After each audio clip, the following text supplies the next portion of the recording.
caracterizan unos pocos individuos excéntricos. En homenaje a esa vida, a esa vitalidad, la comunidad debe aceptar ciertos riesgos, debe admitir una porción de herejía. Debe vivir peligrosamente si es que quiere vivir.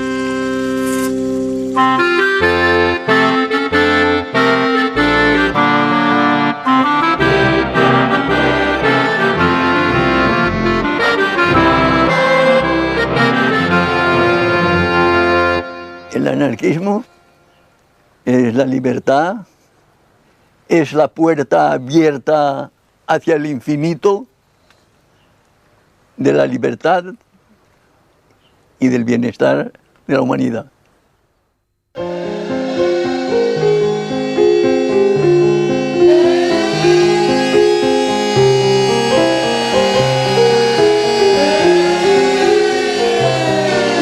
Me desperté con las sirenas de las fábricas y era como si toda Barcelona latiese con un solo corazón. Algo que solo se vive quizá una vez en un siglo. Y si algo puedo decir, que eso marcó mi vida y vivo con esa emoción siempre. La verdadera revolución se inicia el 19 de julio y la inicia el pueblo espontáneamente, defendiéndose contra el ejército. Y es la primera vez y la única vez que el pueblo acaba con el ejército, lo rinde. Hemos podido con el ejército. Este es el grito fantástico de García Oliver el día 20. Hemos podido lo que no se ha podido nunca. Fue una cosa de gran ilusión, de pensar yo de que se había hecho ya la revolución social, no solo en España, yo creo que creí que habíamos triunfado en el mundo entero. Fue espontáneo.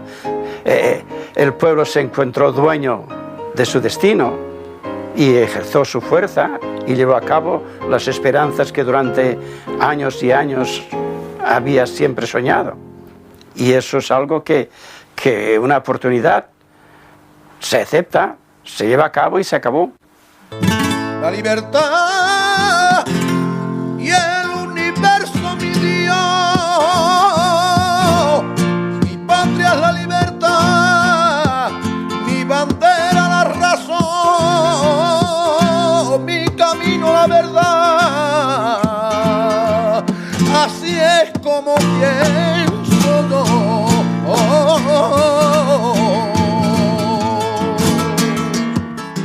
Año tras año, los anarquistas, protagonistas de la revolución que vivió España durante la Guerra Civil entre 1936 y 1939, rememoran aquel verano que cambió para siempre sus vidas. España 36, éramos más jóvenes que ahora. De cuando piensas que un pueblo sin historia no es un pueblo, no es nada, y esto te tira de culos, Hicieron todos los posibles para desprestigiar a la revolución y para borrarla. Hasta hace pocos años no se veía ningún libro que hablase de verdaderamente la revolución. Yo soy albañil y cuando he tenido que construir una casa, he empezado siempre por los fundamentos. Y tanto las películas como todos los actos de la vida tienen un principio, y es en el principio, es en los fundamentos donde hay que empezar. Y eso hay que saber por qué nosotros nos defendimos contra el fascismo, por qué vencimos al fascismo y qué eran las ideas que nosotros preconizábamos y que el pueblo se sintió identificado con ellas.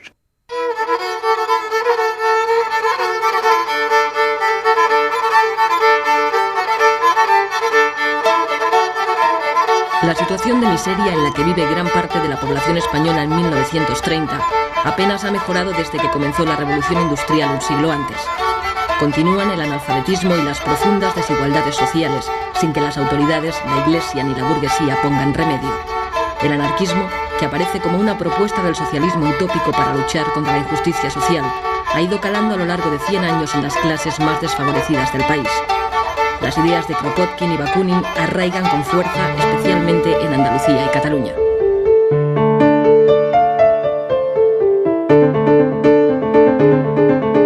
En 1840 1940 nace en Barcelona la primera sociedad obrera y 30 años más tarde, la Organización de los Trabajadores Españoles es ya un ejemplo para el resto de Europa.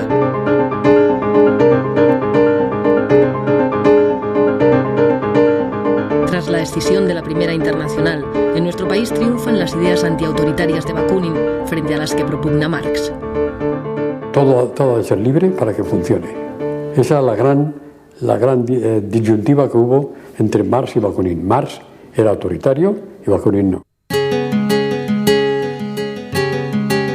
En el sur de España, Fermín Salvochea es una de las figuras más influyentes del anarquismo andaluz. Allí el pueblo está enfrentado a una burguesía propietaria de grandes latifundios improductivos. En virtud de unos cuantos caciques, que son los que manipulaban la política, y los explotadores de grandes extensiones de tierra. Y al trabajador, pues, nos tenían 3 meses, por ejemplo, de trabajo activo. El resto, pues, era casi... no trabajaba, lo que trabajaban muy poco y vivían muy mal.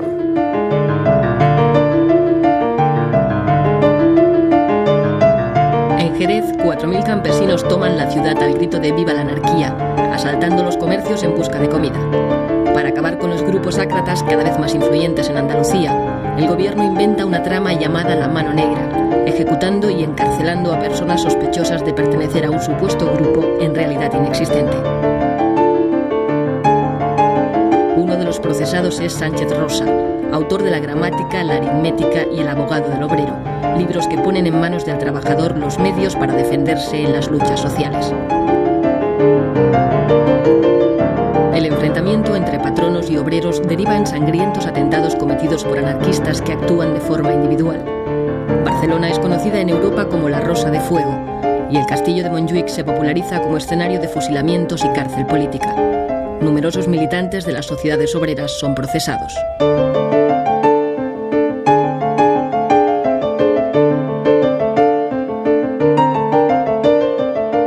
Se ha dado una imagen del anarquismo, de siempre la pistola, siempre... No, señor. Hubo que emplear la pistola también, pero principalmente se basó en la concienciación de la gente a través de la labor cultural, para crear lo que deseamos como un mundo nuevo.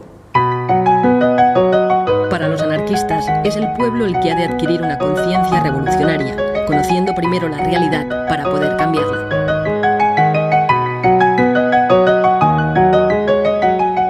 El autodidactismo se explica de esa manera, por afán de saber, pero sin tener medios. Entonces, por eso se explica que haya tantas revistas y tanto folleto en el movimiento libertario español. En todos los pueblos había una revista o se hacía un folleto o se hacía un boletín. Es el prodigio que no se explica casi nadie.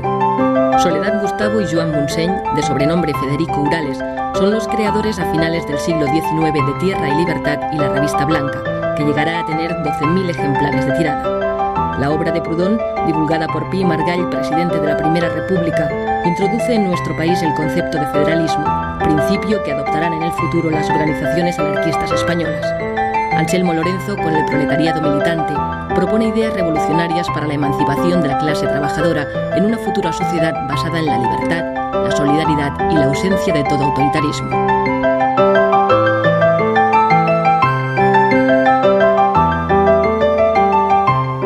Porque el anarquismo no es una teoría, no es solamente una filosofía, no es solamente un programa de vida, sino una forma de vivir. Una forma de vivir. A través de las sociedades obreras, los anarquistas crean escuelas gratuitas que suplen la falta de una enseñanza pública para todos.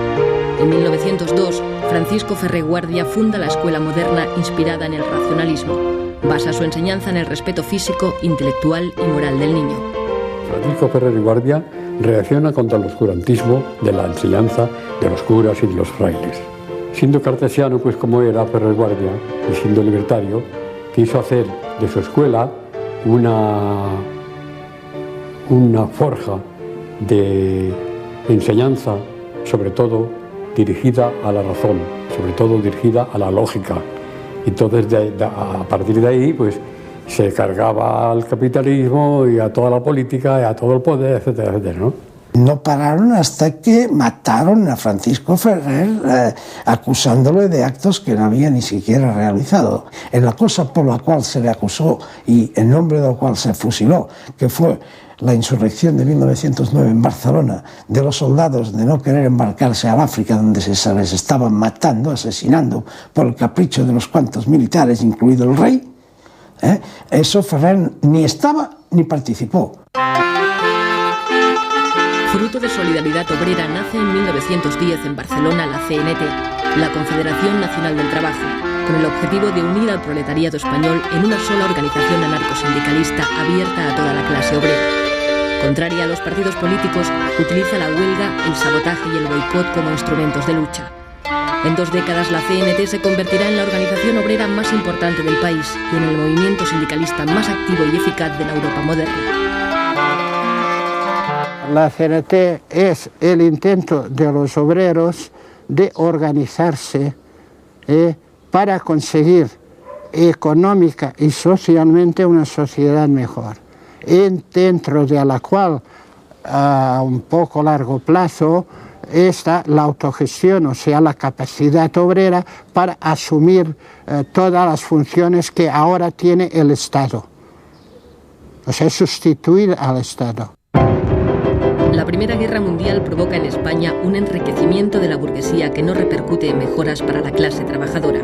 Las tensiones aumentan y, como reflejo de la Revolución Rusa, los obreros españoles organizan numerosas huelgas hasta conseguir, por primera vez, la jornada de 8 horas. Había una fundición que despidieron a 4 obreros porque pedían las 8 horas. Y no lo querían dar, y entonces los patrones cerraron las fábricas y lo cerraron todo. Ripoll se tuvo que hacer comida, rancho, en la plaza del ayuntamiento para alimentar al pueblo, porque dura unas 9 semanas.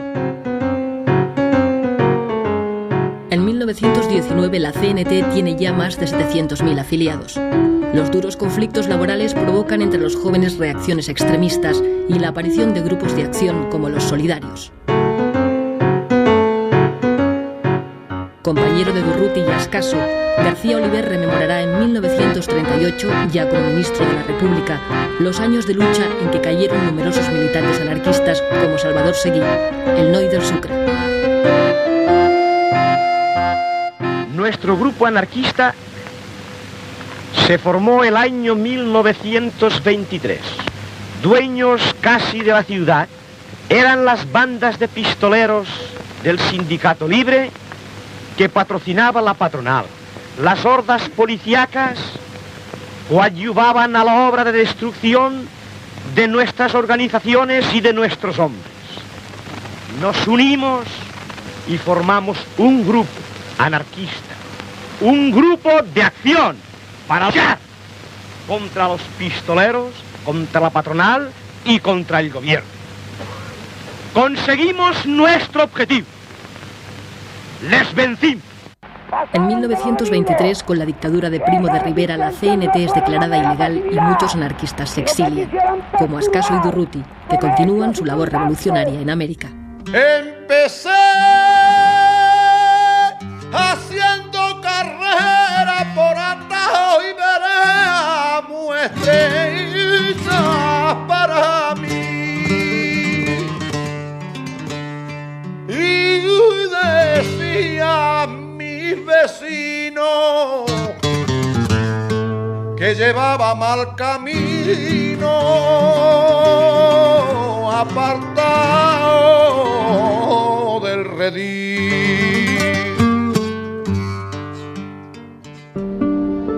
En 1927, en una playa de Valencia, se funda la FAI, la Federación Anarquista Ibérica, que nace con la pretensión de mantener puras las ideas anarquistas dentro de la CNT mediante la formación de pequeños grupos de personas afines, próximas en ideas.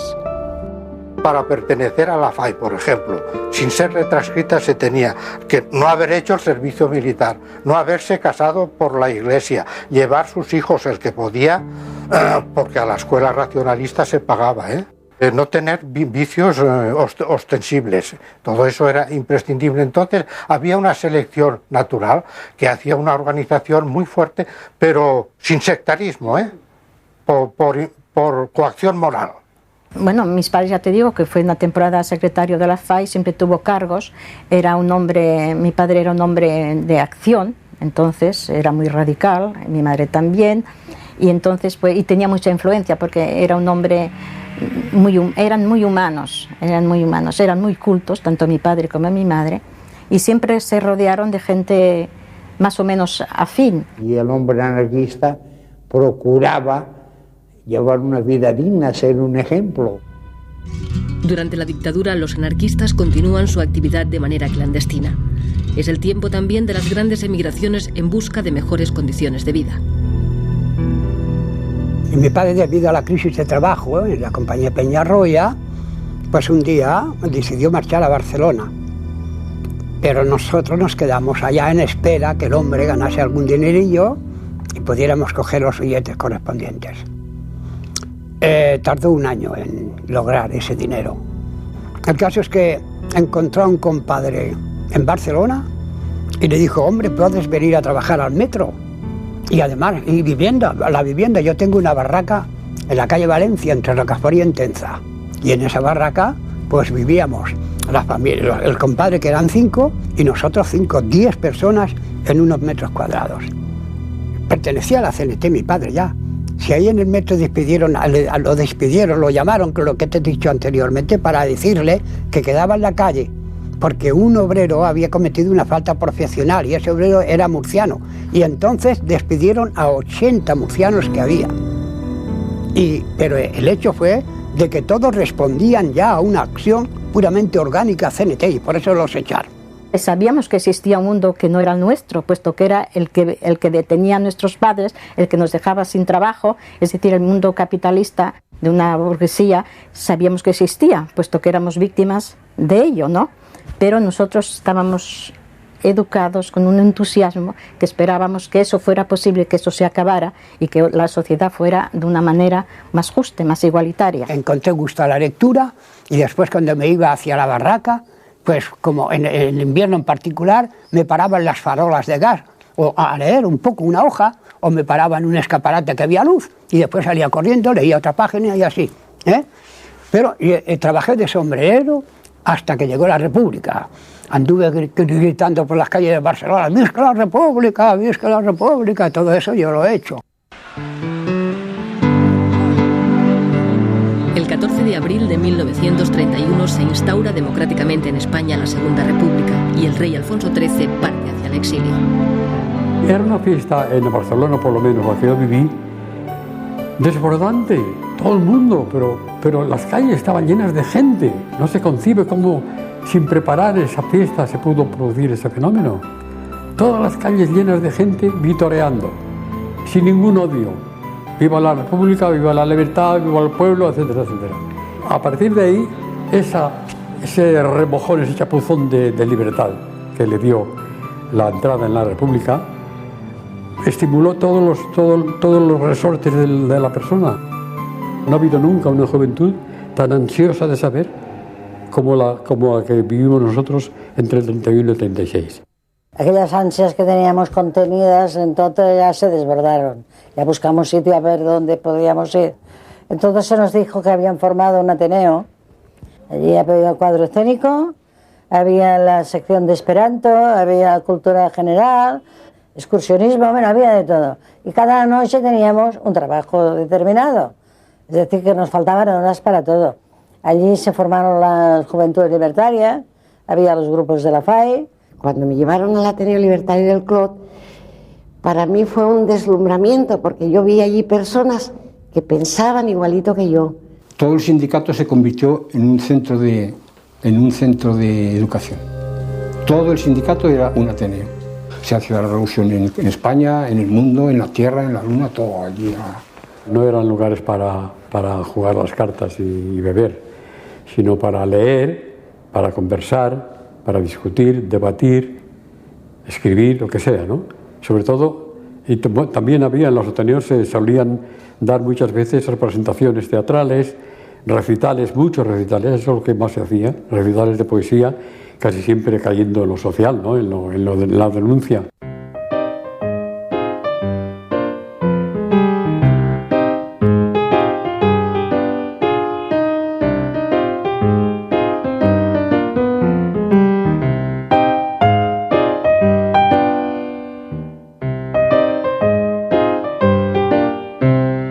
Fue un gran éxito todas las publicaciones anarquistas de España. Llegamos a tener estrictamente del anarquismo más de 70 publicaciones. Cuando se reunían tres anarquistas, coño, se hacía un periódico.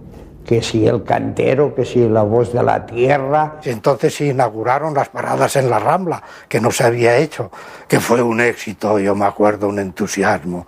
No teníamos manos para vender, no teníamos manos, todo, el aborto legal, las 12 pruebas de la inexistencia de Dios, dinamita cerebral, voceando todos los periódicos y así de gente comprando, porque no nos habían dejado hasta entonces hacerlo. Debía tener 10 años, toda Barcelona voceando Tierra y Libertad. Tierra y Libertad, órgano de la Federación Anarquista Ibérica. Pues eso, fue un núcleo de reunión formidable, donde sobre todo la de prensa, de la gente exponía así sus ideas, y fue un centro de conexión de mucha gente, Tierra y Libertad. Se estaba haciendo una revolución mental extraordinaria. Tierra y Libertad pasó de unos 4.000 ejemplares cuando la cogió mi padre a 20.000 en 1934 y 35. La novela ideal, creada por la familia Urales, padres de Federica Montseny, pretende divulgar las ideas éticas del anarquismo mediante una escritura fácil. La novela ideal hacía una gran labor en la juventud, ¿sabes? Había temas muy interesantes y religiosos también, sobre todo porque la religión en la época en España ha tenido siempre mucho dominio, pues también se buscaban temas en ese sentido, para combatir la religión. Fundada en Alcoy en 1923, Generación Consciente inicia a sus lectores en la sexualidad y la salud. Años más tarde, con el nombre de Estudios, alcanzará los 70.000 ejemplares de tirada. Y esa revista, habían muchas veces artículos que hablaban de estas cosas. Y claro, eso pues a mí pues, me iba llenando, ¿no? A mí me iba... Cuando hay algo que decir, cuando hay algo que decir, no se puede uno callar, porque callar es morir.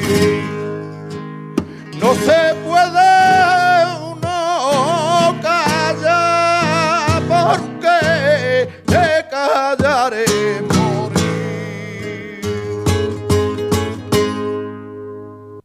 Incluso tú describías y decías, quisiera saber esto o lo otro. Pues te decían, pues sí, pues hay este método, y contestaban por la revista, revista Estudios. Y luego había, la Pentalfa era más bien sobre los nudistas. No sé por qué pasa que en las grandes fábricas de la siderometalurgia, pues la gente se da al alcohol. Se suda mucho, se da al alcohol. Por contra, habían unos cuantos que se veían enseguida, se distinguían de los demás, que no fumaban, que no bebían, que leían, que hablaban, que comentaban. Y entonces yo, sin querer queriendo, me fui juntando con estos, que eran anarquistas y naturistas, desnudistas, etcétera, etcétera, y muy dados a la cultura. Para nosotros el amor libre era simplemente que una pareja estuviera de acuerdo en convivir por afinidad, unirse libremente sin firmar papeles, sin hacer contratos.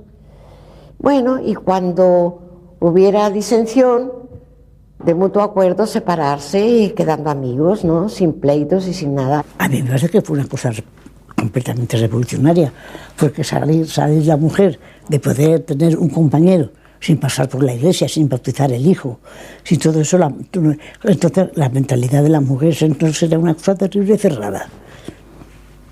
Enseguida era una cualquiera. Los anarquistas quieren cambiar la sociedad tradicional por medio de una intensa labor cultural e ideológica, y para ello crean nuevas organizaciones que tratan de propagar la idea entre los jóvenes.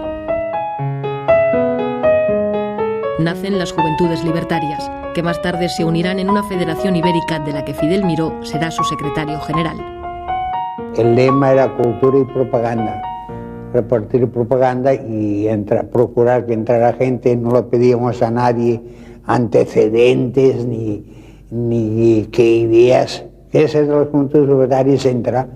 El día que te canses te largas.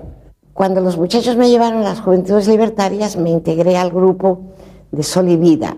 Era un grupo excursionista que nada más el resto de la semana vivíamos esperando el sábado. Teníamos tanto afán de instruirnos, porque éramos todos pues proletarios, que hacíamos paradas y alguien leía un libro, una frase, y entonces la comentábamos, descansábamos, seguíamos andando. Es que era una labor permanente, que quizá incomprendida ahora, pero es la que dio un nivel cultural, de un gran sentido consciente de la existencia a estas generaciones que íbamos accediendo al mundo del trabajo. Los mítines, la acción directa y la propaganda ayudan a recuperar la influencia de la CNT. En ciudades como Barcelona, 1 de cada 2 obreros está ya afiliado a la central anarcosindicalista.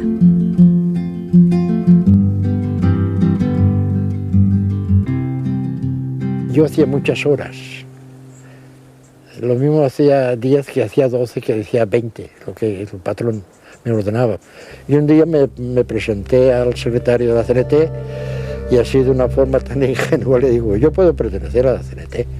Y me dice, pues claro, tú eres un trabajador. Y el hombre me hizo muchas reflexiones y una de las cosas que siempre retuve mucho, me dijo que fuese honrado y que cumpliera que en el trabajo. Y que tenía derecho a hacer las 8 horas. Fui secretario de la Federación Local y Comarcal y los que no tenían miedo, pues, venían a la organización y sentían cierta confianza en nosotros porque éramos los que dábamos un poco la cara. Los problemas más duros de los campesinos y de los pueblos los han resuelto los grupos ácratas que había en todos los pueblecitos. Y teníamos pues un fervor en el hogar, en la fábrica, en el sindicato, en la calle, en La Plata, y claro. Y en Borriana pues se hizo un mitin que fue el del pueblo, fue la Montseny y fui yo. Y claro, y allí pues hablamos todos. Yo hablé antes que la Montseny, ¿no? Y hablé, y ella pues cuando terminé yo y esto, dice, tú vales mucho para el campesino. Eso me dijo. Y todo yo me acuerdo. Lo más chocante es que allí estaba la plaza llena y hablaban y nadie aplaudía, un silencio, la gente no aplaudía, pero pensaba en lo que decían, escuchaba, solo de cuando en cuando se oye la voz, ¡viva la CNT! Y encuentras un eco rotundo, ¡viva la CNT! O ¡viva el comunismo libertario! Y eso inflamaba, se hacía sentir, vivías intensamente aquellos momentos sin aplaudir, sin esa retórica comunista que aprietan las palmas, palmas y palmas. Era más serenidad, era más conciencia.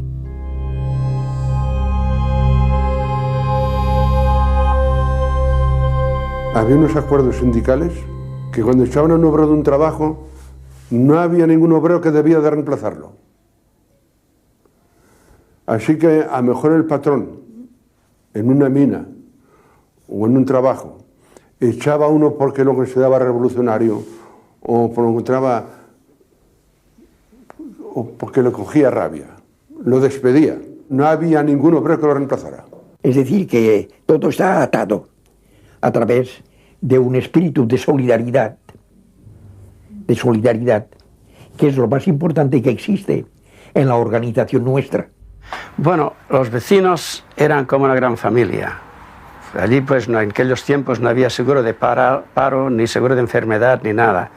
Cuando alguien caía enfermo, un vecino que hubiese tenido algunos ahorros, lo primero que hacía era ponerlos encima de la mesa y allí los dejaba, sin que hubiese ningún papel ni un apretón de manos.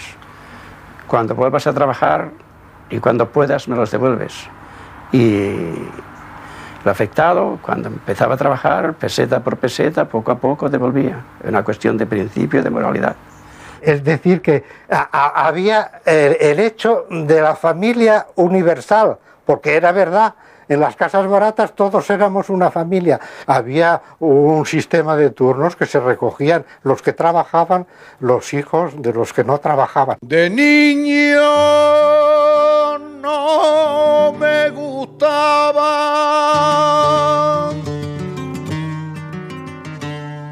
los libros, ni la sotana, ni salir en procesión. Era tan desobediente como el viento de poniente, revoltoso y juguetón.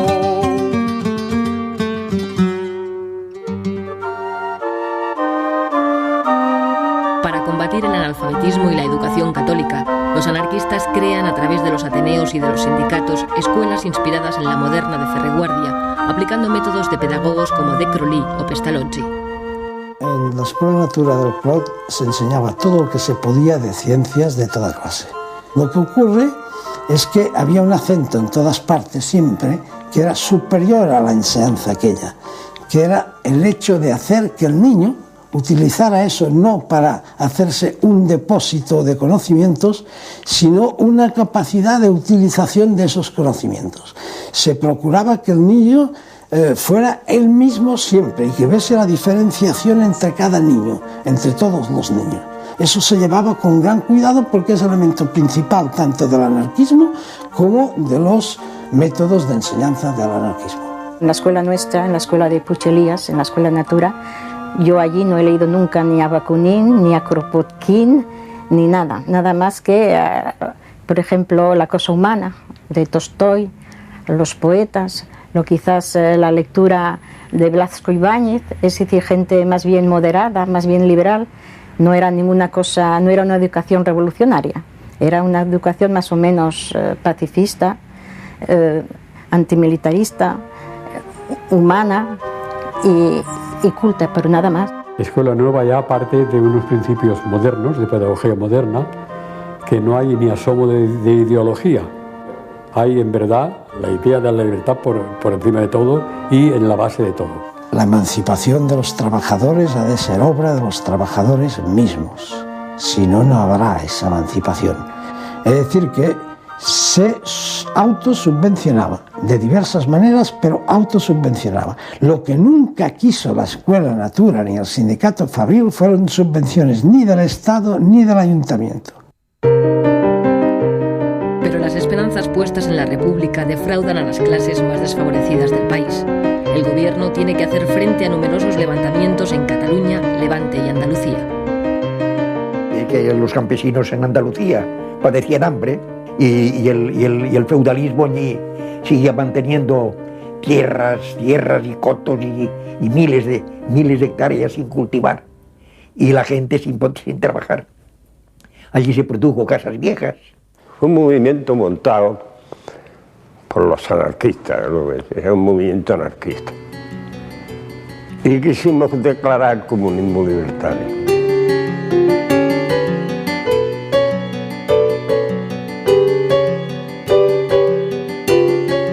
A la familia de Casas Viejas, los asesinaron y además quemaron la casa. Y ese es un pueblo campesino de la provincia de Cádiz.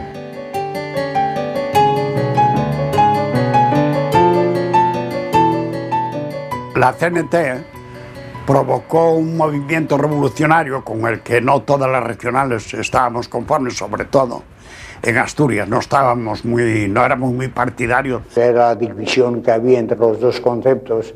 Uno es de la revolución permanente y a plazo fijo, ¿no? Y los otros, la tendencia más moderada era de que había que hacer cultura, preparar al pueblo y esperar el momento propicio que se pudiera ensayar la revolución con posibilidades de éxito. En año y medio de república, el enfrentamiento entre la derecha y la izquierda provoca 30 huelgas generales, 400 muertos y 9.000 detenidos. Se suspenden 157 periódicos de izquierdas y 4 de derechas. Se frena la reforma agraria y el desarrollo de las escuelas públicas. Tras algún conato de sublevación militar, la derecha gana las elecciones. Y luego salió victorioso porque nosotros, el 90%, no fui a votar porque queríamos darle un castigo a la República. Porque no fue a votar, porque estaba más con ellos que con nosotros. La gente sacando el dinero al extranjero, no queriendo trabajar, cerrando fábricas. Los sindicatos estaban clausurados continuamente y las cárceles llenas de obreros, de presos gubernativos. El preso gubernativo es un hombre que no ha hecho nada, que no tiene más que un antecedente sindical. Yo estuve 6 meses y no fue de los que estuve más. En Asturias, los trabajadores de la CNT y la UGT colectivizan minas y fábricas. Ramón Álvarez forma parte del Comité Revolucionario. La idea general estaba concebida, primero, detener el avance progresivo del fascismo en toda Europa. Y después se combinó en uno de los puntos, el fundamental, en que la finalidad del movimiento revolucionario de octubre era la implantación de una sociedad socialista federalista. Pero la revolución de Asturias no es secundada por las fuerzas de izquierda del resto de España. Los obreros asturianos resisten durante 2 semanas el asalto de las tropas enviadas por el gobierno, con el general Franco al frente. La revuelta es aplastada en una acción premonitoria de la guerra que se avecina. Febrero de 1936. El Frente Popular, la izquierda, derrota en las elecciones al derechista Frente Nacional. El voto de la CNT ha sido decisivo. En febrero decidimos votar nosotros. Muchos, yo no voté, pero muchos votaron, porque teníamos alrededor de 15.000 presos en las cárceles de España. Se suceden las huelgas, las ocupaciones de tierras y los enfrentamientos de la Guardia Civil con obreros y campesinos. Mientras la derecha prepara el golpe de Estado, las organizaciones más radicales llaman a la revolución. Para mí el comunismo libertario es mi máxima aspiración.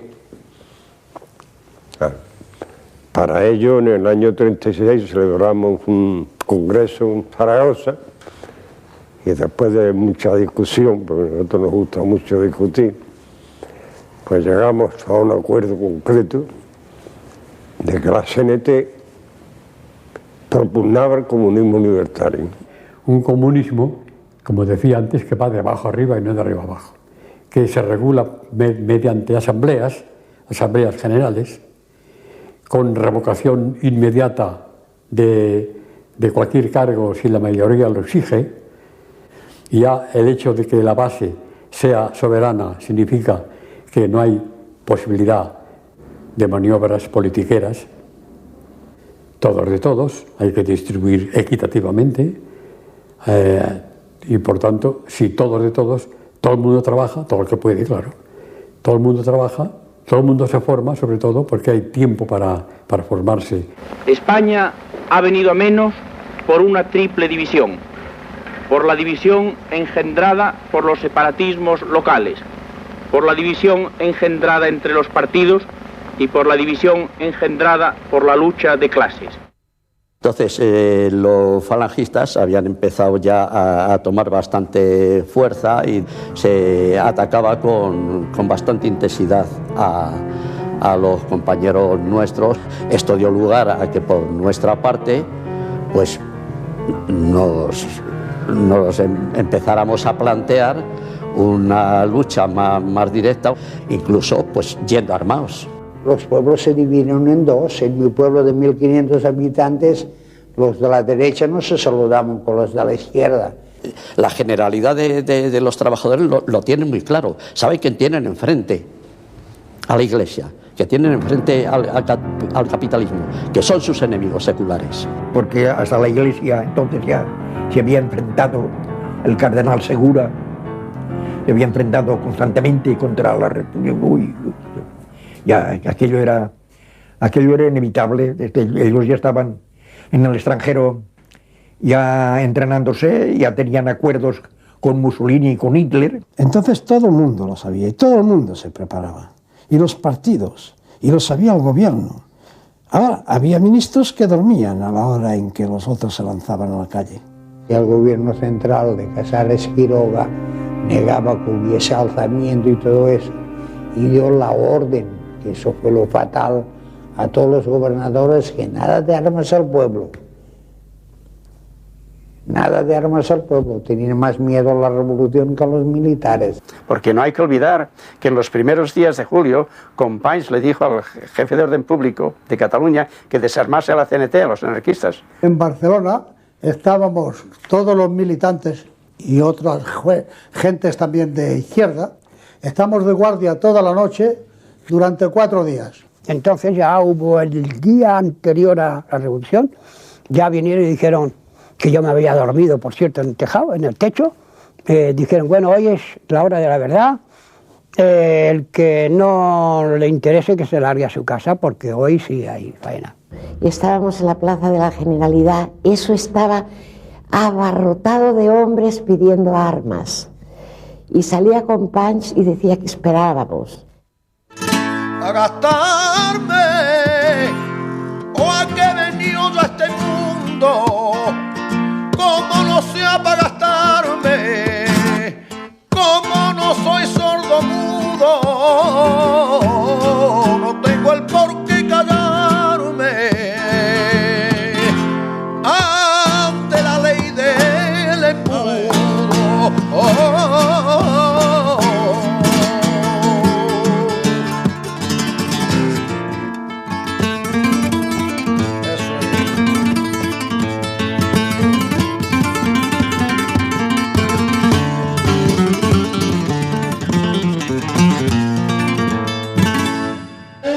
El 19 de julio del 36, los obreros de Barcelona alertan a la población ante la sublevación militar.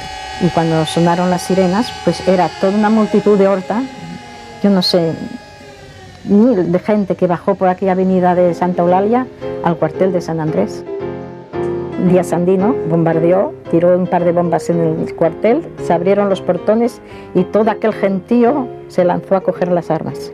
Ya se hacía de día, y entonces bajamos y al llegar a la carretera de Sants ya vemos un coche que le enseña CNT FAI. Lo paramos, Entonces, Oye, ¿qué pasa? Bueno, pues es en la Plaza Cataluña donde está el asunto.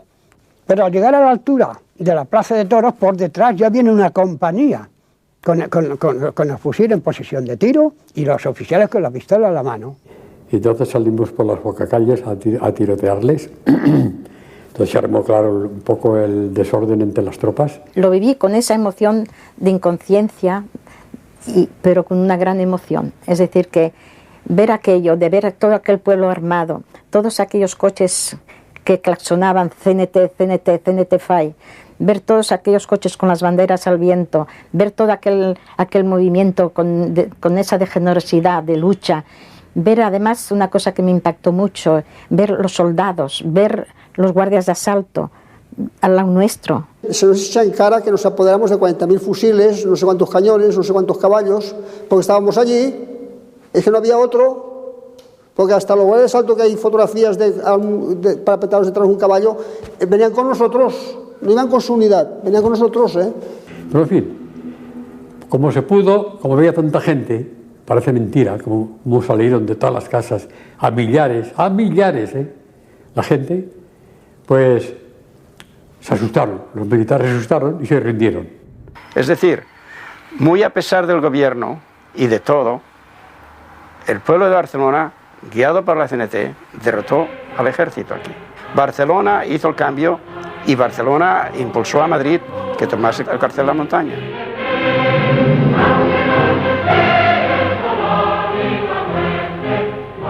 Es una manifestación pública de todo el pueblo de Madrid, que se levanta como puede, o que se trata de oponerse ya desde ese momento a lo que se le viene encima. España ha quedado dividida en dos. Ha comenzado una guerra civil de lucha entre clases que durará 3 años. Los rebeldes asesinan allí por donde avanzan a simpatizantes y militantes republicanos y de izquierda. En la España leal a la República, las represalias no se hacen esperar para todo aquel sospechoso de apoyar a los rebeldes. Los tiradores desde los campanarios de las iglesias de ciertos conventos estaban mezclados los de los clérigos con los militares, se pusieron a tirar no contra los adversarios que llevaban fusiles, sino contra toda gente que estuviera en la calle. De ahí vino luego la respuesta de la gente quemando los lugares desde los cuales se le había tirado al pueblo desarmado. En esa contienda perdimos mucho personal, perdimos personajes de valor. En el asalto a Tarazanas murió Francisco Ascaso al ir a saltar a ponerse más a resguardo contra un tirador de una ventana. Eso era muy frecuente entre nosotros, sobre todo porque estos hombres en la barricada, al mismo tiempo que escribían, como mi padre, en la barricada eran los primeros.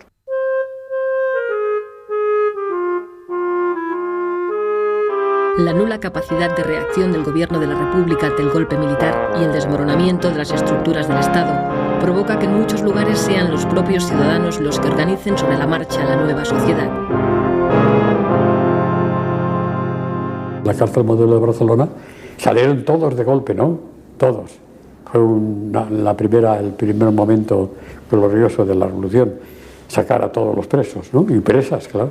Ya se rompe con toda la cosa del Estado y todo, ya se rompe, ya nosotros, y para nosotros ya no servía gobierno ni servía nada, ¿no?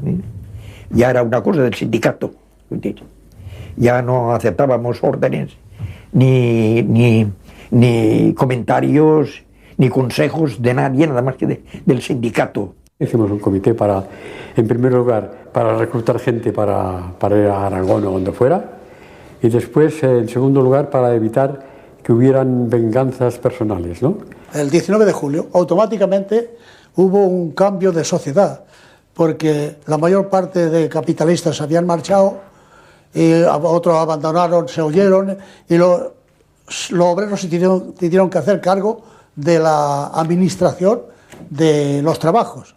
Entonces se nombró por la noche, CNT y UGT, hubo una asamblea en la Casa del Pueblo, casino, que pusimos como un casino que iban los ricos, y como que habían desaparecido, pues hubo una reunión allí, y se nombraron los comités de fábrica, consejos de empresa, cada trabajo, el suyo para que continuara, y quedamos que emplearíamos todos los parados que habían, unos pocos a cada fábrica, y así lo hicimos.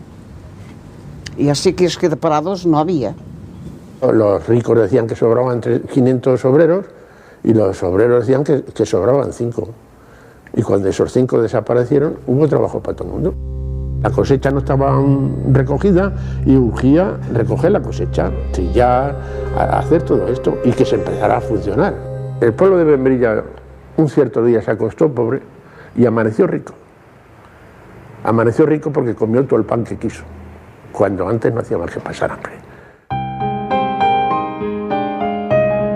Espontáneamente el pueblo pone en práctica las ideas libertarias acariciadas a lo largo de todo un siglo, sobrepasando las expectativas de las propias organizaciones. Barcelona se convierte en la avanzadilla de la revolución.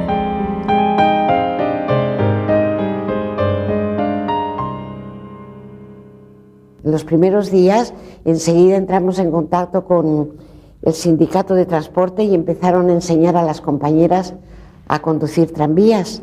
Y tú tenías a compañeras conduciendo tranvías. Habían compañeros que empezaron a marchar al frente o que querían marchar. Yo me dediqué a recoger libros con un camión para crear una biblioteca, que teníamos una ansia loca de crear una biblioteca popular en el barrio. En la entrada queríamos hacer unos carteles así que dijera, y unas vitrinas, biblioteca popular, pueblo, estudia y supérate, entrada libre. En Cataluña los anarquistas son ahora la fuerza mayoritaria y el poder que tenía la Generalitat pasa a manos del Comité de Milicias Antifascistas, un nuevo organismo nacido de la revolución. Los consellers de la Generalitat abandonaron sus respectivos despachos. La Generalitat se quedó con el solo hombre de Companys en la jefatura de policía y la calle nuestra. Companys, ¿sabes?, pide a la CNT que le mande una comisión para tener una entrevista. Y les dijo: os lo debemos todos, vosotros habéis terminado con este alzamiento, os habíamos juzgado mal. Desde hoy yo no sirvo ya para nada, yo no soy presidente. Si para algo valgo, les dice a la comisión, dice, estaré a vuestro servicio. Palabras de Companys. García Oliver propuso ir a por el todo y se lo pusieron, nada más votaron él y Chena, los de Hospitalet. Se lo puso Santillán y Federica Montseny. Federica Montseny diciendo, ir a por el todo es establecer nuestra dictadura, y eso es una negación del anarquismo. Y Santillán dijo, si vamos a por el todo y establecemos el anarquismo, nos aislamos en España y nos aislamos en el mundo. Todo el mundo no nos va a dar nadie ni ayuda, ni armas, ni nada. Y por eso la CNT no fue a todas ni quiso el poder que le regalaba, no solo regalaba a Companys, ya lo tenía. Y entonces colaboramos juntamente con los demás fuerzas del país con un organismo que se llamó Comité de Milicias Antifascistas. Y entonces la Generalitat dejó de funcionar como tal. Y todo el poder recayó en este comité.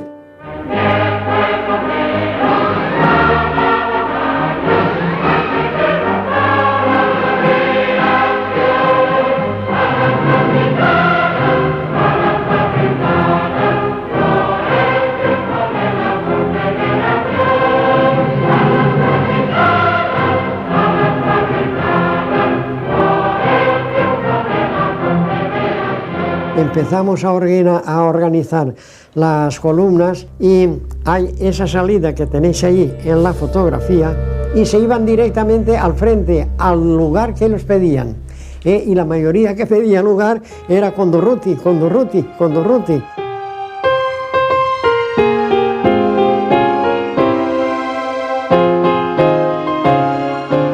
Ante el peligroso avance de los sublevados y el desmantelamiento del ejército, los partidos y los sindicatos organizan milicias de voluntarios, obreros y campesinos para defender el país. La columna de los aguiluchos se sugirió con el propósito de que todos los concurrentes fueran del movimiento libertario. La columna de hierro estaba organizada por grupos de 10, y 10 grupos formaba la cinturia. El jefe de grupo era uno que se nombraba desde estos, decía, pues tú jefe de grupo. Y luego de los 10 grupos que forman la cinturia, se nombraba un delegado de cinturia. Por amistad y por confianza, por la personalidad del compañero, pues se le daba la responsabilidad de mando. Allí siempre ha habido un mando, pero un mando en condiciones, no nada de eso, se decía, bueno, pues ahí por aquí, y se ordenaba y se cumplía. Yo salí de Arcolea y de allí, andando, fuimos hasta Madrid. Y al llegar a Madrid nos llevaron al cuartel, allí estaban los hombres y las mujeres. Fuimos allá a parar y se preparó el batallón Ascaso y yo me fui en él.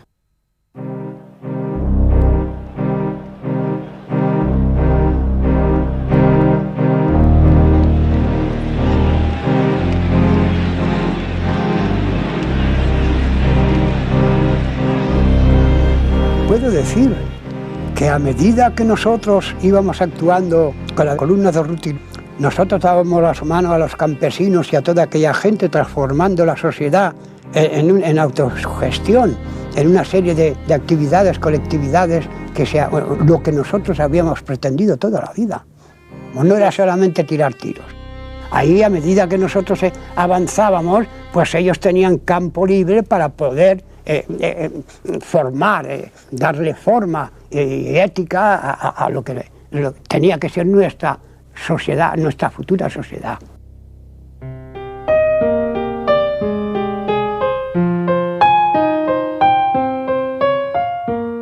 Los cambios se suceden vertiginosos en zonas de Castilla, Extremadura, Andalucía, Asturias y sobre todo en Levante, Cataluña y Aragón. Yo era muy alcahuete y en cuanto veía que había algo de barullo o algo, pues allí me metía. Y me metí en una plaza de la Constitución que estaba repleta de calandinos. Todo Calanda estaba allí. Y desde el balcón, este comité revolucionario dice: a partir de ahora aquí se proclama el comunismo libertario.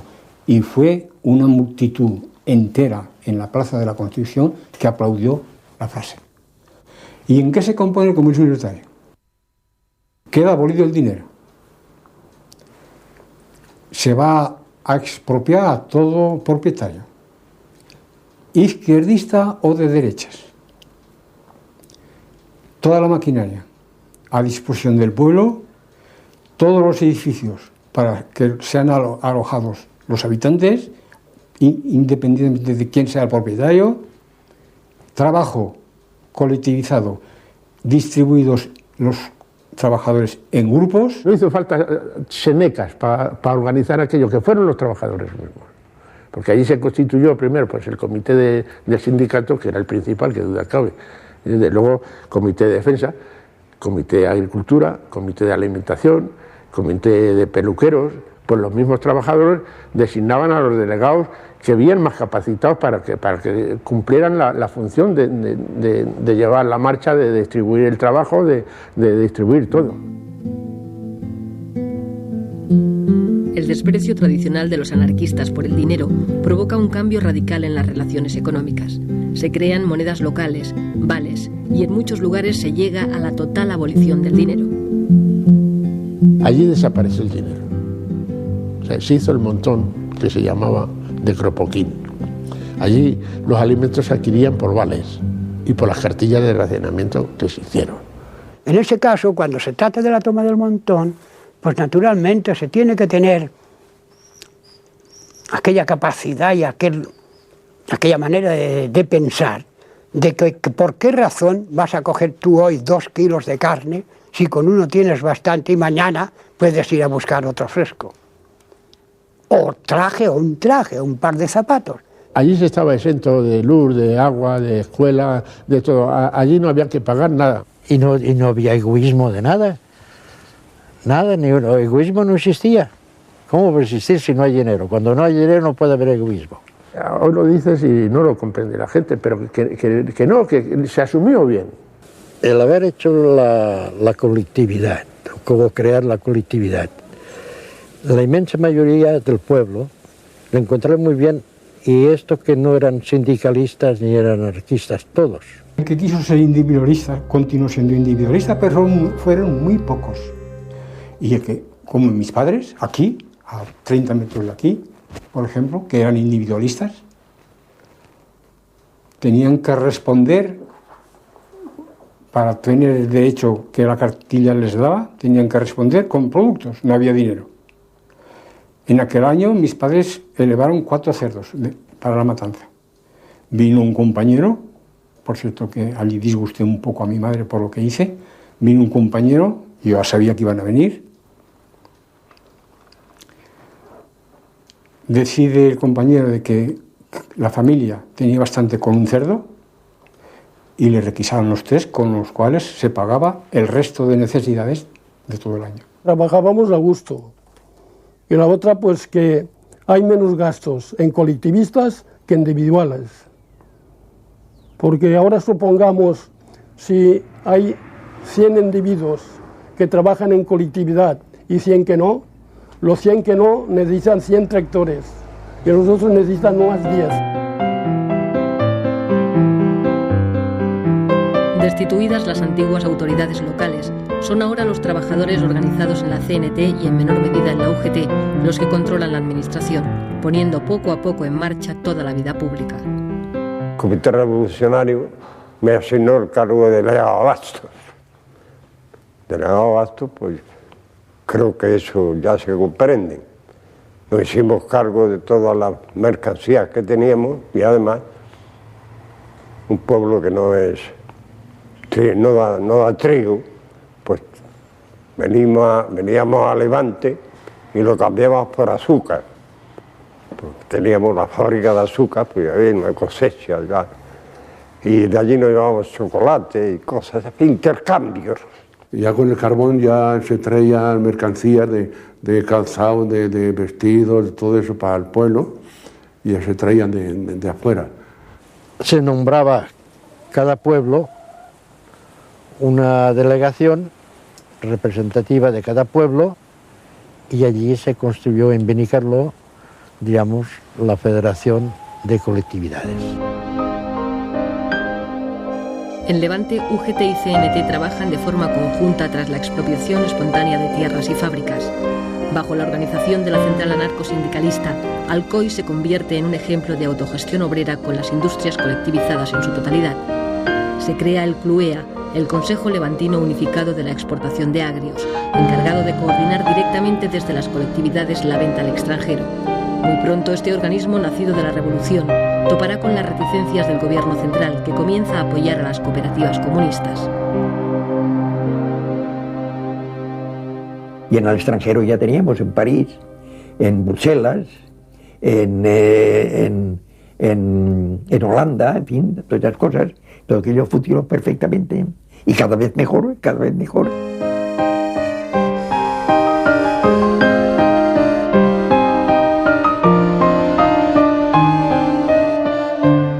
En Asturias, la CNT y la FAI forman parte del Consejo de Asturias y León, del que Ramón Álvarez es consejero de Pesca. Los obreros eran los administradores de las industrias.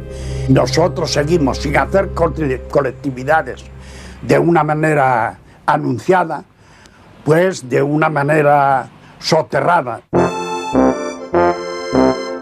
CASPE es la sede del Consejo de Aragón, el primer organismo de gobierno anarquista de la Revolución Española. 8 consejeros coordinan la labor de las colectividades de la región.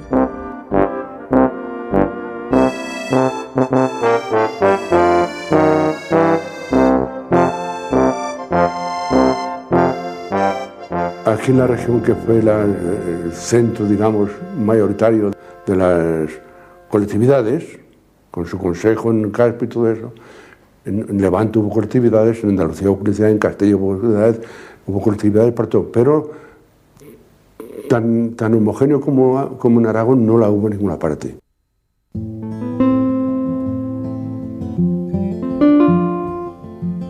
La revolución social que vive la España rural consigue el apoyo mayoritario de los campesinos. Son 3 millones de españoles viviendo bajo los principios del comunismo libertario. Allí pues había una pizarra en el sindicato grandiosa, y cualquier trabajador, una queja que tuviera, la apuntaba en la pizarra, y en la asamblea se discutía aquello. El exponer una cosa era ponerlo, digamos, en armonía de los demás si aceptaban aquella proposición. Si se acordaba bien, si no se acordaba, pues otra cosa, ¿verdad? Pero siempre desde la base. No nos regíamos porque no mandase el comité regional una cosa. Porque claro, cada pueblo tiene su cultura. Por lo tanto, al tener su cultura, tiene sus costumbres. Entonces no son las mismas costumbres nuestras aquí valencianas, como diríamos las andaluces, son diferentes. Con la ocupación de tierras y un reparto más racional del trabajo, la producción aumenta. La gestión colectiva de los beneficios permite la construcción de hospitales, escuelas, acequias, granjas y centros de experimentación agrícola. Había, además del grupo escolar Francisco Ferrer, donde se pusieron 18 maestros, del huerto del convento, del huerto de los frailes concretamente, se hizo una zona de experimentación agrícola. Se plantaron viñedos, se plantaron olivares, olivares que eran viejos, que eran productivos, se hacía carbón. En fin, hubo una transformación y que la colectividad prosperó mucho. E inmediatamente se decidió el adquirir 2 tractores, y 2 tractores en Calanda, sin parar de trabajar, hacen mucho. Y con aquello, pues, no solamente se suplió los 350 hombres que fueron al frente, sino que se aseguró, y eso es más que verdad, se aseguró que nada de las tierras cultivadas hasta la fecha quedaron yermas, todas fueron cultivadas. Como aquel que cada otorga verdad, y aunque la ignorancia es sorda, pude levantar la voz más fuerte que los ladrillos de los perros consentidos y que la voz del patrón.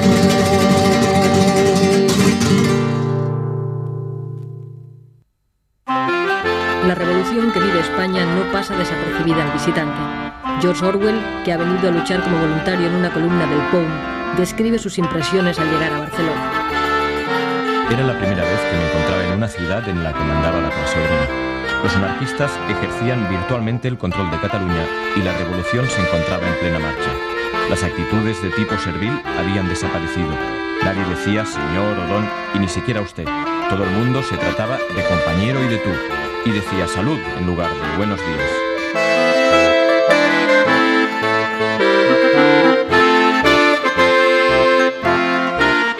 Barcelona es el centro neurálgico de la revolución en la España urbana.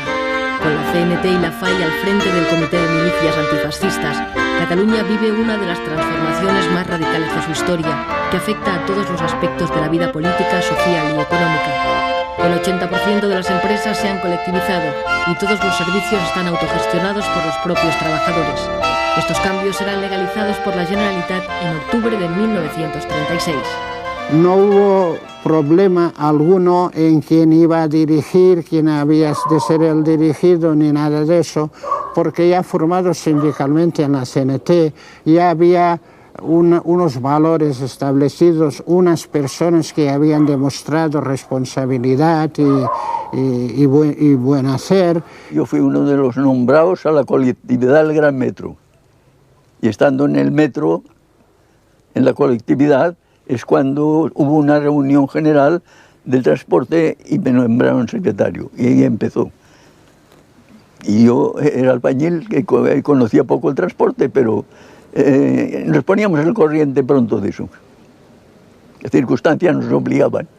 Se organizó una comisión que se titulaba Administración y Control de la Propiedad Urbana, que estaba compuesta de 3 elementos de la Generalidad, 3 de la CNT y 3 de la UGT. Y de los 3 de la CNT yo era un vocal, yo era uno. Entonces la propiedad no quedó abolida, pero quedó incautada. Los propietarios no tenían derecho a administrar sus fincas, tenían derecho a formar parte de la administración de esta comisión. Los anarquistas podían hacerse los dueños de Barcelona y de Cataluña y no quisieron hacerlo. Y entonces vino la colaboración entre unos y otros. Y entonces, como los más fuertes éramos nosotros, la cuestión de enseñanza, pues se buscó a uno de los nuestros, al profesor Puig de Elías, y él se ocupó de redactar con otros y demás, pero siempre dirigido por él, la Constitución del Cero. El Consejo de la Escuela Nueva Unificada nace con el objetivo de promover una escuela única, gratuita y laica en lengua catalana. La revolución crea también servicios de asistencia y previsión, inexistentes hasta entonces, que cubren gratuitamente la sanidad, las bajas temporales, la invalidez y la jubilación. Se lucha contra el paro aumentando los puestos de trabajo o contratando nuevos trabajadores, aunque no sean necesarios, para repartir el trabajo entre todos. Las pequeñas empresas y talleres se agrupan, se unifican compañías eléctricas. El entramado es complejo, pero implica a todos. Nos sentíamos involucrados y luego, claro, nos daba un protagonismo y una responsabilidad que asumimos, diría yo, muy a gusto. En las asambleas lo que se discutía, no tú que serás, yo que seré, sino cómo mejorar la producción, cómo el trabajo organizarlo mejor, cómo quitar intermediario entre una acción y otra, porque claro, una fábrica es compleja. Tienes que ser consciente de que trabajas para ti, entonces, que ya no mantienes a ningún patrón, aún trabajas con más anhelo. Elizalde, Ford, General Motors, Cross, Pirelli o Can Girona. Los trabajadores reconvierten de manera asombrosa en solo 7 semanas empresas civiles en fábricas de armas. Esta transformación permitirá la supervivencia del ejército republicano. cada militante se consideraba defensor como un Don Quijote de esa utopía, de esa forma de operar, de esa forma de conducirse éticamente en la sociedad sin necesidad de que viniese el gendarme de turno. O sea, la autogestión yo creo que es la asignatura pendiente aún ahora, porque en aquel momento se demostró que, mira, hay el más ilustrado y el menos, hay el memo y el listillo, pero todos tienen algo, todo ser humano tiene algo a aportar. Casi todo el mundo dice que es una utopía, ¿no? Es la única cosa que podría salvar el mundo, la anarquía. Es lo más bonito que hay. Cada cual, trabajar todo el mundo, ni amos ni patrones.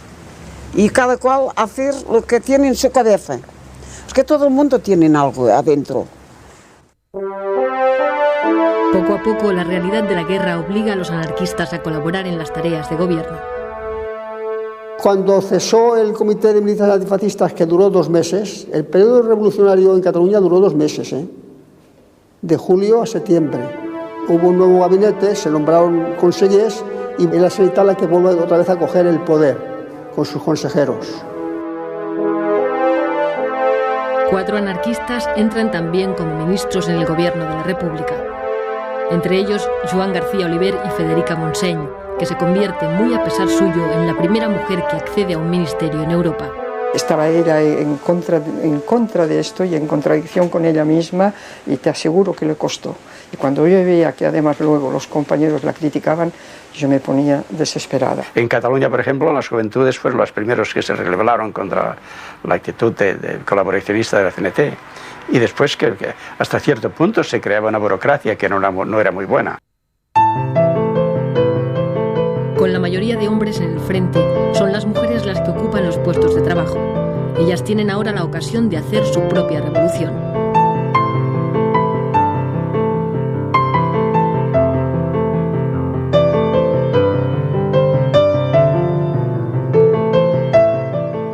Al irse los hombres al frente, al ocupar ella puestos que dejaron vacantes los hombres en la producción, quizás eso las despertó, se sintieron más libres. Las compañeras que conocía, la una estaba en una fábrica de alpargatas, ella era la que llevaba todo aquello, la otra en una fábrica de azúcar, cuando estos eran puestos que lo habían llevado hombres antes. Nosotros le dábamos la importancia que debíamos haberle dado a la mujer. En las asambleas de la CNT apenas veías 3 mujeres, una mujer en la casa. Los hombres se reían con todos los derechos y nosotros queríamos preparar a la mujer para que supiera usar sus derechos con respeto a sus hijos, a su casa, a su marido y a su propia vida.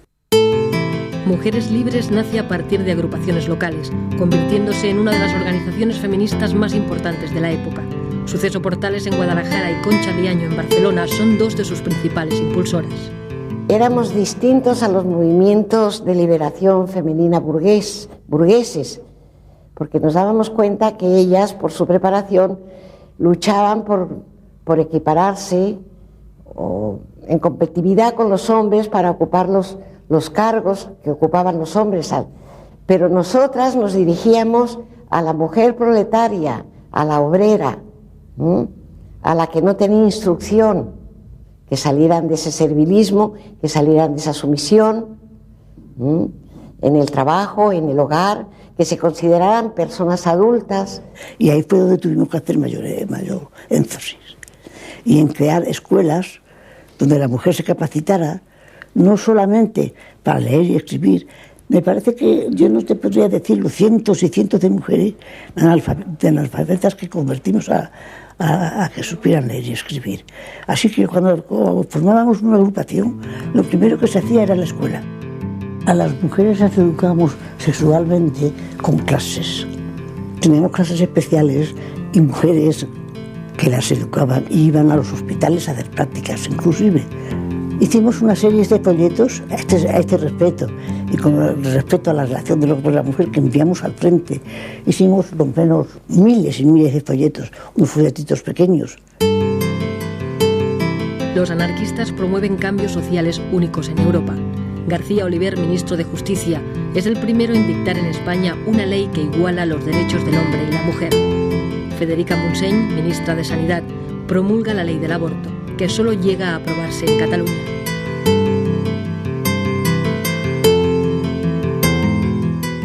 La ley del aborto pues se proclamó primero aquí en Cataluña y se proclamó y enseguida se puso a la práctica. En el hospital clínico se hacían abortos.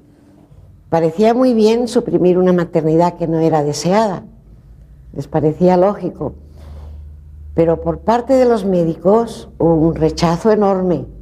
La maternidad consciente solo se puede adquirir a través de los conocimientos que te ocupas de conocerlas. Si estas mujeres no habían leído nunca nada y no sabían hacer nada, pues no podías pedirle una maternidad consciente, ni a los hombres tampoco mismo, ni siquiera a los hombres.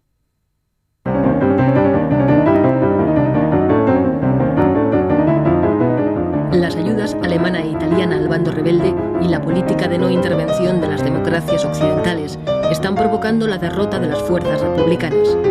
El ejército franquista está a las puertas de Madrid y hace falta un golpe de moral para levantar el ánimo de los madrileños, que ven como el propio gobierno de la República huye a Valencia. Durruti es en esos momentos el personaje más carismático, el más solicitado.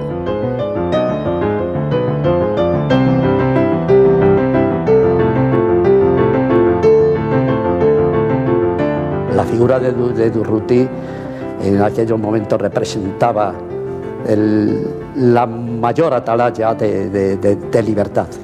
Fue una inyección de optimismo, de esperanza.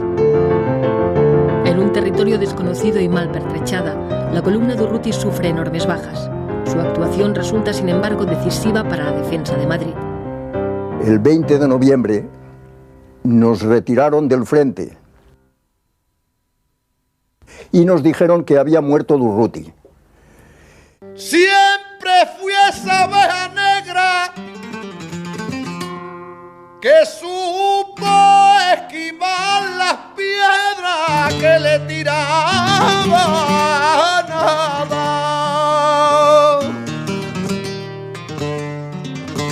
Y entre más pasan los años, más me aparto del rebaño, porque no sé a dónde va. No ha habido en la historia un entierro como el de Durruti en Barcelona. No sé si contaron 1,5 millones, o qué sé, algo inenarrable. La República trata de reorganizar el ejército e impone la militarización obligatoria. El objetivo es ganar la guerra olvidando la revolución. Los anarquistas, sin embargo, mantienen su idea de derrotar al fascismo para crear una nueva sociedad. Dijeron que iban a militarizar la columna, que entonces pues no eran militar, éramos pues milicianos, y que la iban a militarizar. Y dijimos que no. Detestábamos la disciplina militar. Nosotros fuimos a la guerra por combatir al fascismo, pero no para hacernos militares. Todos los que hacíamos la guerra de nuestra generación éramos contrarios a la guerra y contrarios al militarismo, pero muy contrarios, pacifistas a carta cabal. En cuanto a eficacia de las cosas, yo no vi ninguna.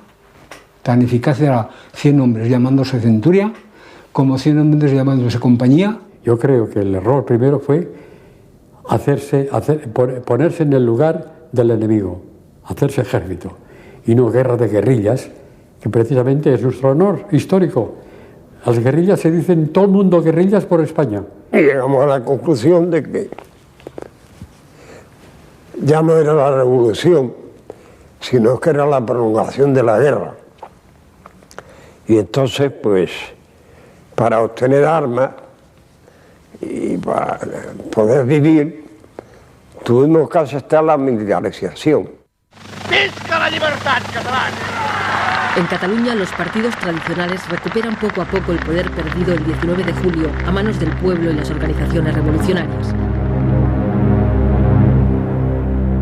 En mayo de 1937, los partidos nacionalistas y el recién nacido PSUC, los comunistas, provocan unos sucesos que generarán una guerra civil dentro de la propia guerra. Numerosos anarquistas son eliminados, el POUM ilegalizado y Andreu Nin, su secretario general, asesinado. Los primeros días se vivió bajo el ambiente libertario toda Cataluña.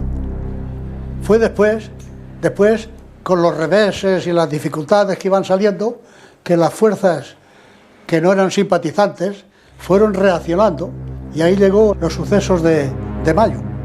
El Artemio Guadé, que era consejero de la Generalidad, mandó la policía de la Generalidad a que se apoderara de la Telefónica. La Telefónica estaba incautada por la CNT. Claro, en la Telefónica se resistió y de allí empezó. En las barriadas éramos los amos absolutos, pero en el centro había calles que eran de uno, calles que eran de otro, y así hubo una cantidad de muertos. Los comunistas fríamente se propusieron acabar con los líderes nuestros, para dejarnos sin cuadros directivos, y casi que lo lograron. Eso fue horrible. Nos mataban a los compañeros por la espalda, mataron en San Andrés a más de 50 compañeros de las Juventudes Libertarios. Y para localizar, para parar eso, nuestros compañeros, que eran ministros, García Oliver y Federica Montseny, se trasladaron de Valencia a Barcelona pidiendo el alto al fuego, y fueron ellos que se les hizo caso y se paralizó. Hubo una fracción incluso de nuestras columnas que se brindaron para venir aquí y acabar con los comunistas de una vez, y fuimos nosotros que no, que ya estaba bien de sangre.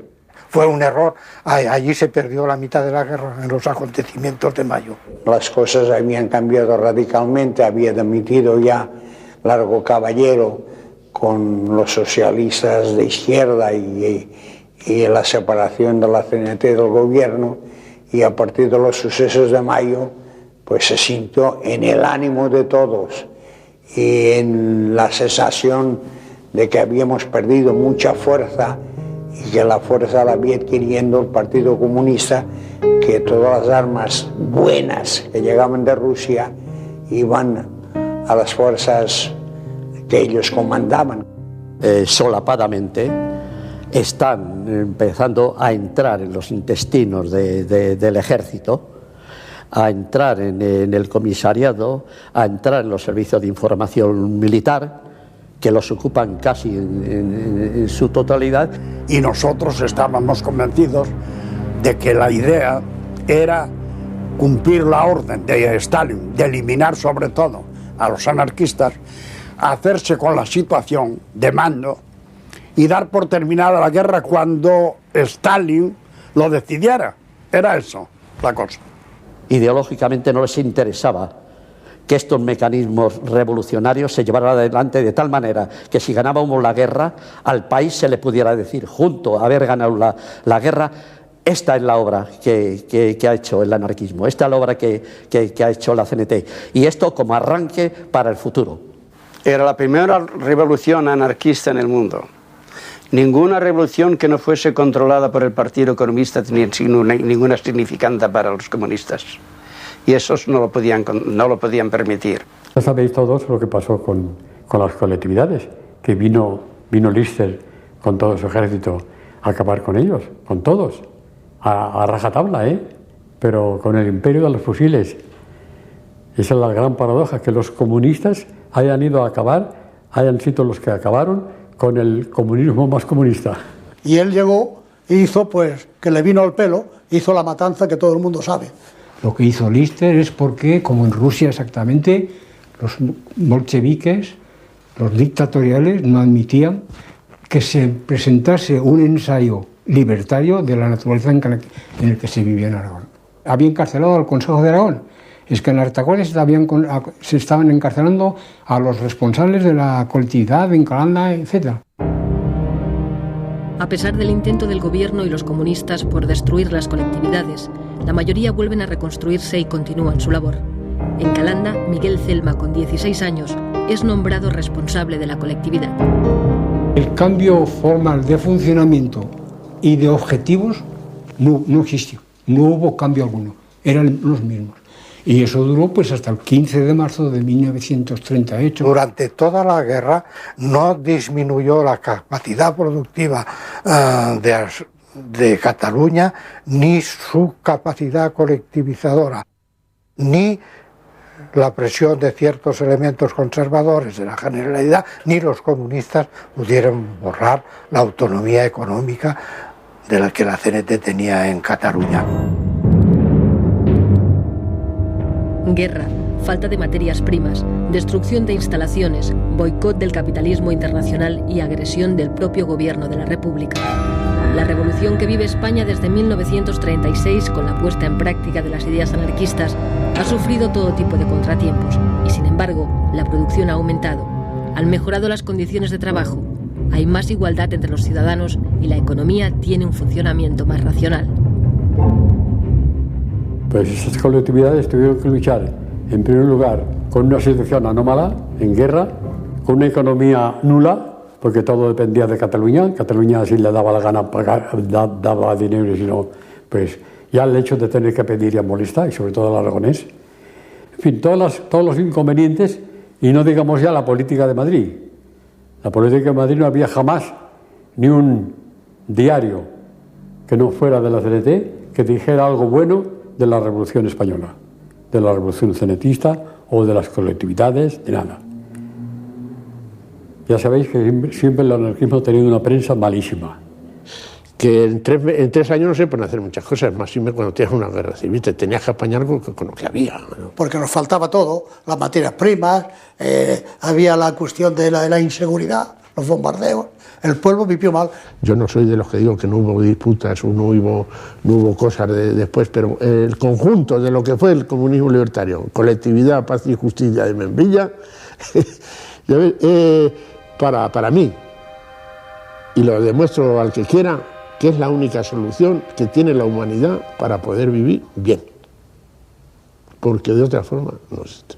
Porque ahí se demostró que me hacía falta la Guardia Civil, me hacían falta los ricos, me hacían falta los curas para vivir bien, que son los únicos que entorpecen la marcha de la riqueza, porque la única riqueza que existe es el trabajo. Lo malo es que aquello, con sus defectos, que los hubo, no continuase. Pese a lo cual, cuando los dueños de la fábrica volvieron, la encontraron mucho mejor que no la habían dejado. Cuidado. Aparte de haber duplicado la producción. Canchirona,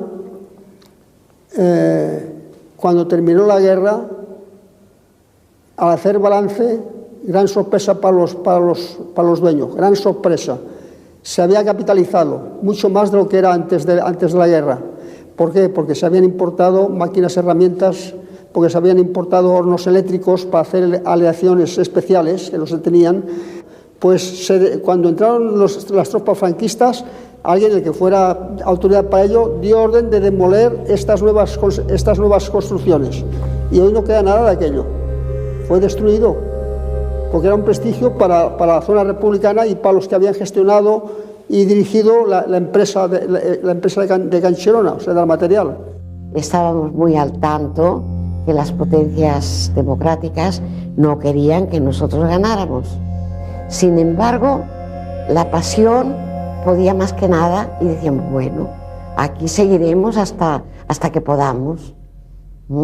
Pero y cuando llegó el final, que sabíamos que tenía que llegar, nos costaba mucho aceptarlo. Mucho. Eso fue muy doloroso, porque no solo perdíamos la patria, perdíamos nuestros ideales y sabíamos que para siempre. La lucha ya se fue perdiendo, ya la retirada. Hasta que se replegaron, ya fueron a la Seu d'Urgell, ya se replegaron, y ahí es cuando nos enteramos de que se perdía Barcelona. Y entonces estábamos allí unos compañeros y mi padre telefoneó a Barcelona.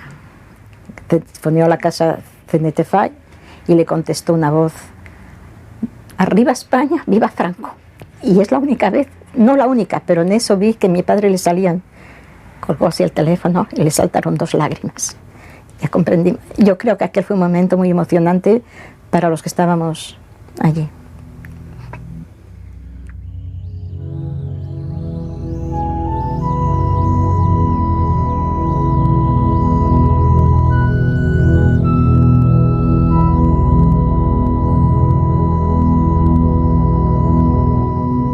Se subieron los heridos con bonitas ambulancias y los rojos con amor a sus hermanos cuidaban. En lo alto de la cumbre se procedió a su descarga. ¡Ay, qué dolor tan profundo! ¡Ay, la herida que me mata! Otro, temblando de frío, decía a su camarada: ¡ay, hermano, que me muero!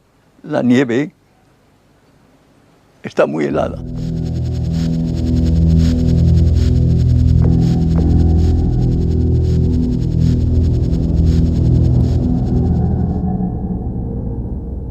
Nos dijeron que la guerra había terminado. El que no quisiera, el que no estuviera de acuerdo con el régimen de Franco, se podía ir al extranjero, porque los puertos de Valencia y Alicante estarían abiertos mientras habría una sola persona que quisiera marchar. No salió nadie del puerto de Alicante, de Rojos, de la zona republicana, no marchó nadie. Nada más, nos cogieron a todos. Y nos llevaron al Albatera. Campo de Albatera fue cruel. Algo que el que no ha pasado por un sitio así no puede creerse las barbaridades que allí lleguemos a sufrir. El hambre, el maltrato, los palos que nos llegaron a pegar, aquello no lo sabe más que los que estuvimos allí.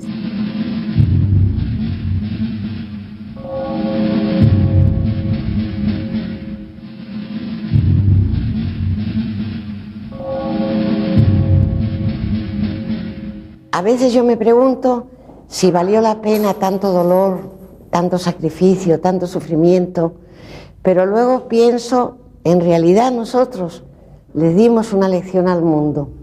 Por más que sea, pudimos dar un ejemplo de que es posible vivir sin gobierno, porque no había gobierno, y marchaban las colectividades, y marchaba todo funcionaba, de mutuo acuerdo. Para mí fue el tiempo que estuve yo en los extremos en la colectividad, los más felices de la vida, porque no tenía que preocuparme de nada. ¿Dinero para qué? Porque fueron los años más intensos de mi vida. Conocí la fraternidad, el desinterés, el espíritu de sacrificio y la solidaridad. Es decir, el sentirme hermanado con los que estaban luchando conmigo, que sentían las mismas ideas. Creo que es lo mejor. Y que por ello hay que luchar, porque aunque no se llegue, ha de ser, si no una meta, una ilusión, una utopía, lo que sea, lo que puede ser como una poesía, ¿no? Le he cantado a casi todo lo que me ha dado que pensar. Le he cantado a casi todo y ahora le voy a cantar la que nunca existió, la paloma de la paz.